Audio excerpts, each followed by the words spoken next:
তারেক রহমানকে দেখতে আসছে, আমরা আসছি মেনলি অনেকক্ষণ আগেই, বাট এখনো ওনাকে দেখতে পাইনি। ওনাকে দেখার জন্যই অপেক্ষা করছি এখনো।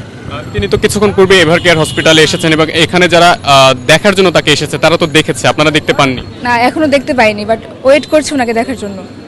কেন? মানে তাকে দেখতে হবে কেন? মানে ওনার প্রতি আমাদের অন্যরকম একটা ভালো লাগা বা রেসপেক্ট দুইটাই আছে। তো এতদিন পর উনি আসছে দেশে, অনেক লম্বা সময় পর। ওনাকে তো রিয়েল লাইফে কখনো আমরা দেখতে পাইনি, জাস্ট ওই ফেসবুক পর্যন্তই দেখেছি।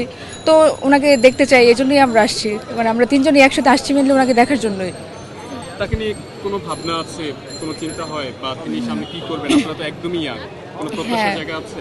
প্রত্যাশা বলতে উনি যদি এবার ইলেকশনে জিতে, তাহলে আমরা চাই যে দেশে সুবিচারটা প্রতিষ্ঠিত হোক। মানে আমাদের দেশে তো দেখা যায় যে অন্যায় করে অনেকে পার পেয়ে যায়।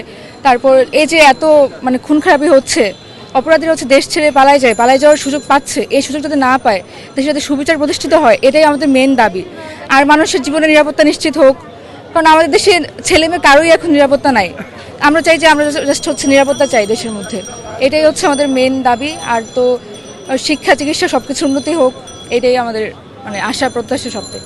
আপনিও ইয়াংদের ভিতরে একজন, তারেক রহমানের কাছ থেকে কি প্রত্যাশা করছেন? ফার্স্ট অফ অল এইটাই বলবো যে thank you sir for coming and we expect a lot from him. আসলে দেখতে আসছিলাম, খুব কিউরিয়াসিটি কাজ করতেছিল যে স্যারকে একবার দেখবো। তো আমাদের দেশে অনেক কিছুই হয়, যেমন সুষ্ঠু বিচার হয় না, তো এইগুলো যাতে ঠিকভাবে হয়, উনি যাতে এগুলো নিশ্চিত করতে পারেন, এইটা আমরা ওনার কাছ থেকে এক্সপেক্ট করব। আর আমাদের দেশে যে অরাজনৈতিকতা হয়, ঠিকভাবে আমরা চলাফেরা করতে পারি না, আমাদের অনেক সেফটি ইস্যুস থাকে, এগুলো আসলে উনি যাতে ভালোভাবে ডিল করে। আর একজন বাংলাদেশি নাগরিক হিসেবে আমি ওনার কাছে চাইবো যে বাংলাদেশকে যাতে আরও ভালোভাবে প্রেজেন্ট করতে পারি, আমরা আরও ভালো জায়গায় নিয়ে যেতে পারে, এটা যাতে উনি ঠিকভাবে বাস্তবায়ন করেন, এটা ওনার কাছ থেকে এক্সপেক্ট করব। পারবেন, কারণ উনি বেগম খালেদা জিয়ার একজন আদর্শ সন্তান। তো একজন সাবেক প্রধানমন্ত্রী হিসেবে যা কাজ করে গেছেন, আমি আমার বাবাদের কাছ থেকে, কাকুদের কাছ থেকে যা শুনে এসেছি, এগুলো আসলে তখন বিশ্বাস করতাম না।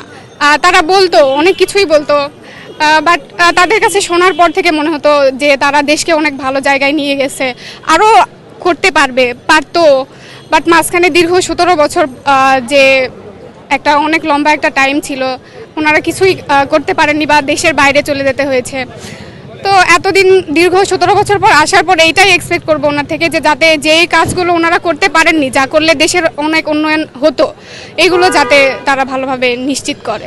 আগামীর সময়টা বা আগামীর বাংলাদেশটা আপনাদেরই। বেগম খালেদা জিয়াকে বলা হতো আপসহীন নেত্রী, তিনিও কি আপসহীন হতে পারবেন? অর্থাৎ তারেক রহমান কি আপসহীন হতে পারবেন? আপনাদের কি তা মনে হয়? এখন উনি তো ওই জায়গায় যান নাই, তো আমরা দেখিও নাই যে উনি পারবেন কি পারবেন না, তো আমরা এক্সপেক্ট করতে পারি যে বেস্টটা উনি দিবেন। আপনার কাছে কি মনে হয়? আমার কাছেও এটাই মনে হয় যে উনি ওনার বেস্ট ট্রাই করবে, যে